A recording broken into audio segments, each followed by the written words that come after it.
হরে কৃষ্ণ, রাধে রাধে। মৌমিতা পরিবারে তোমাদেরকে জানাই অনেক অনেক শুভেচ্ছা ও অভিনন্দন। আজকের আলোচ্য বিষয়টি হচ্ছে জ্যৈষ্ঠ মাসের জয় মঙ্গলবার ব্রত কথা। সকলে একটু মনোযোগ সহকারে শ্রবণ করো।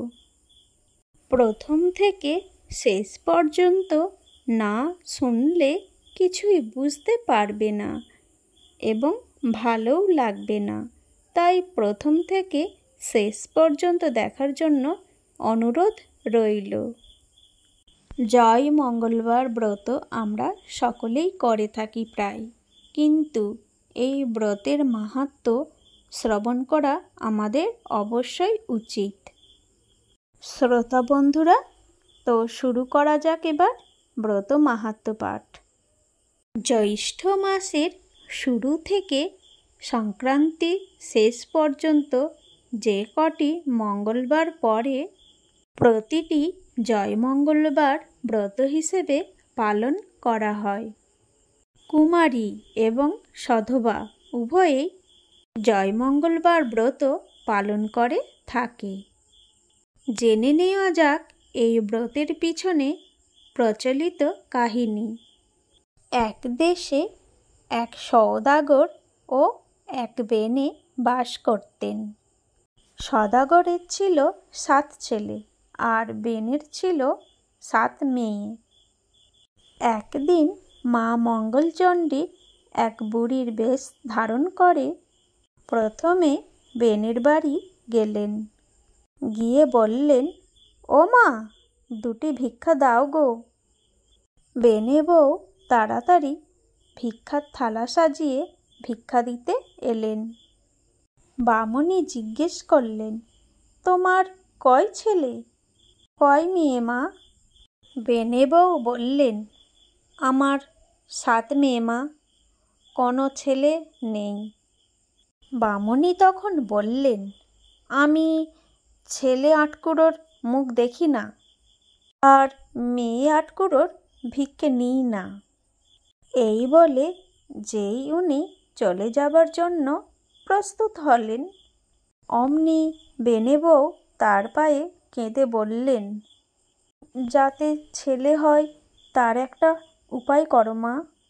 বামুনি তখন তাকে একটি ফুল দিয়ে বললেন, এই ফুল ধুয়ে জল খেলে তোমার ছেলে হবে, আর তার নাম রেখো জয়দেব। এই বলে বামুনি চলে গেলেন। এইবার সেই বামুনি সওদাগরের বাড়ি গেলেন। গিয়ে বললেন, ও মা, 2টি ভিক্ষা দাও গো। সওদাগরের বউ একইভাবে থালা সাজিয়ে ভিক্ষা দিতে এলে বামুনি তখন জিজ্ঞেস করলেন, তোমার কয় ছেলে কয় মেয়ে মা? সওদাগরের বউ বললেন, আমার 7 ছেলে মা, কোনো মেয়ে নেই।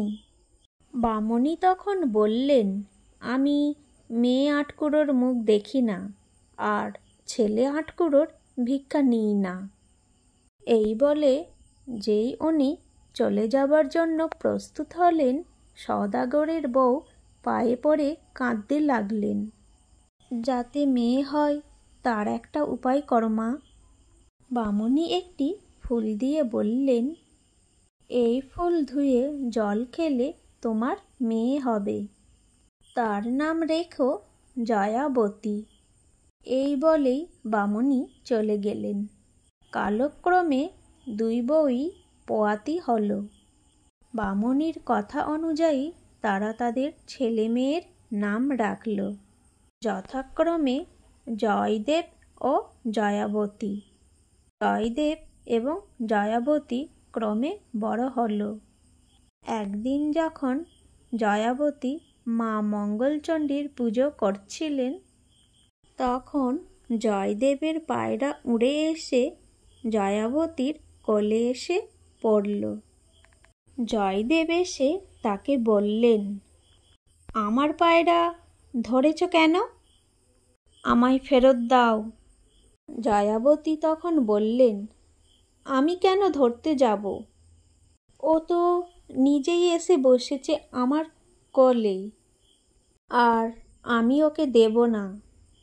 জয়দেব রেগে গিয়ে তার পুজোর উপকরণের দিকে তাকিয়ে বললেন, যদি না দাও তাহলে আমি এসব কিন্তু ফেলে দেব।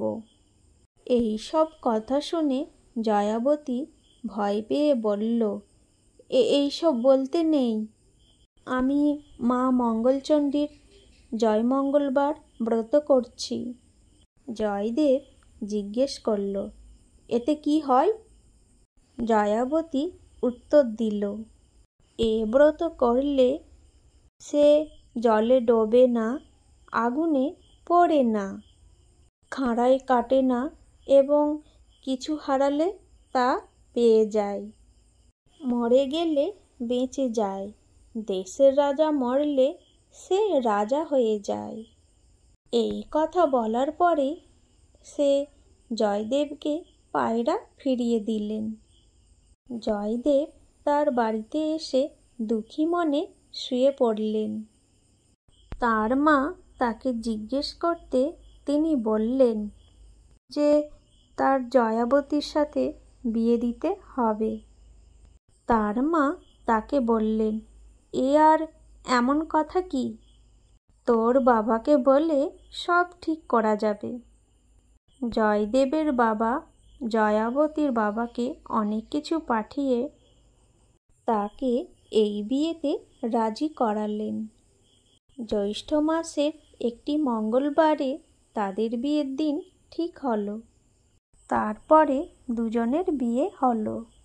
বিয়ের দুদিন পরেই সকালে 7 ডিঙা নানা ধনে পূর্ণ করে জয়াবতীর বাড়ির দিকে রওনা দিল সবাই। অনেক দূর যখন সমুদ্রের চারিদিকে যখন শুধুই জল, তখন জয়াবতীকে ডেকে জয়দেব বললেন, দেখো এখানে জলদস্যুর ভয় বড়, তুমি গয়নাগাটি সব খুলে ফেলো। সমস্ত গয়নাগাটি খুলে নিয়ে জয়দেব একটা পুঁটুলি করে জলে ফেলে দিলেন। ফেলে দিতেই একটা বোয়াল মাছে সেই পুঁটুলি খেয়ে ফেলল। তারপরে যখন জয়দেবের বাড়ি বর কনে এলো, পাড়ার সবাই তাদের বরণ করে তুলতে গিয়ে বলে, ও মা গো, মেয়েকে গয়নাগাটি কিছুই দেয়নি। জয়দেবের কানে কথাটা যেতেই তিনি সবাইকে চুপ করতে বললেন। জয়দেবের বোনেরা বললেন, শ্বশুরবাড়ির ওপর কি টান দাদার। এরপর যখন বউভাতের সময় এলো, তখন এক সমস্যা উপস্থিত হলো। কোনো জলাশয়ে নাকি মাছ পাওয়াই যাচ্ছিল না। জেলেরা বারবার খালি হাতে ফিরে আসছিল। এই কথা শুনে জয়াবতী তাদের সমুদ্রে জাল ফেলতে বললেন। জেলেরা সেই কথা মতো সমুদ্রে জাল ফেলে, আর ওই বোয়াল মাছটাকেই ধরল। কিন্তু মাছটা ধরা পড়লেও কেউ সেইটাকে কুটতে পারল না। শেষে জয়াবতী বললেন, আমি মাছ কুটব।